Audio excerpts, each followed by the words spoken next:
Thank you, Elton, for that wonderful introduction.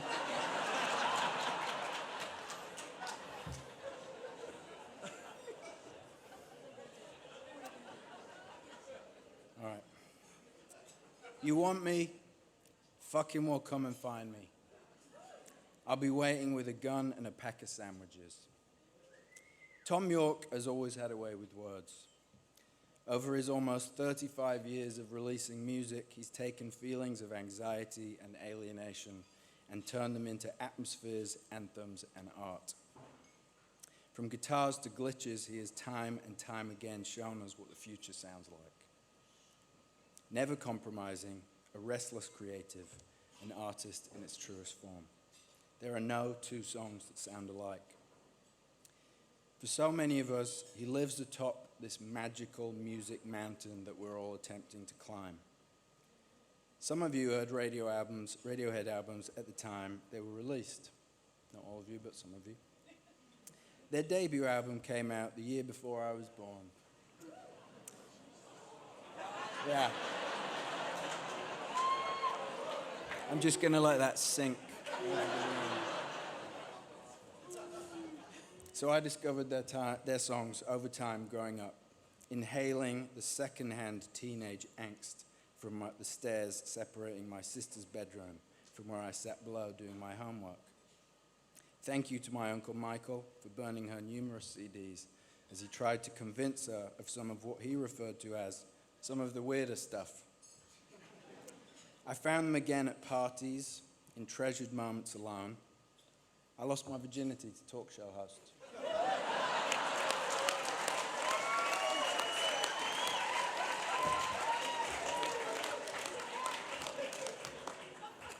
I lost my virginity to the intro of talk show hosts.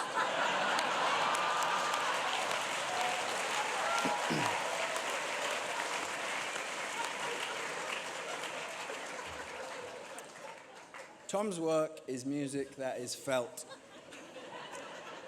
It's always been somewhat of a religious experience to me. Religious in the sense that the understanding seemed to go both ways. I always felt I could uniquely understand the writer of these songs, and at last, someone was capturing what it feels like at times to be a human. Thank God someone is doing that, I used to think.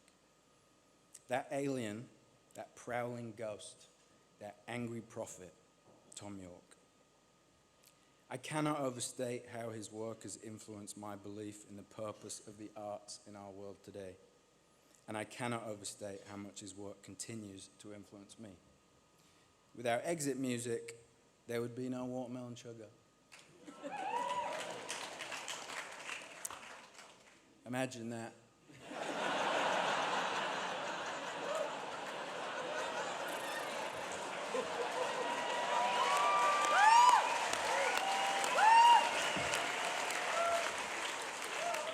A world without that song. Doesn't bear thinking about, to be honest. Now, it's always nerve-wracking stepping onto a stage, but to know that a man I've spent so much of my life listening to is now listening to me talk to you about him is a truly terrifying honor. The first time I met Thom, I was walking in the street in Rome. The previous evening at dinner, listening to the smiles bending hectic, my friend had asked me if I'd ever met him, and I said that I hadn't. Maybe it was better that way. I'd always been worried that he might be mean to me, and emotionally I would never recover. The next day, a moon-shaped pool playing in my headphones, I found myself alone with him on a quiet cobbled street. "Hello, Mr. Yorke," I said. "Oh, it's you." "Hello," he replied. I was overwhelmed during our conversations. Our time with giants is not to be squandered.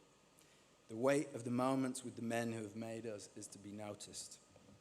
He was light, he was friendly, and he was kind. In a world where outside noise tends to leak into our awareness without permission, among our resented desire to please, a small kindness extended to you by a hero can be enough to release you. I beamed, and I've been beaming ever since. The wizard was also a human. When asking Tom's friends to describe him in 3 words, they said he was compassionate, sensitive, devoted, bold, unique, untouchable, challenging, true, punk, not for sale. Or, as his wife shared with me, holidays with synthesizer.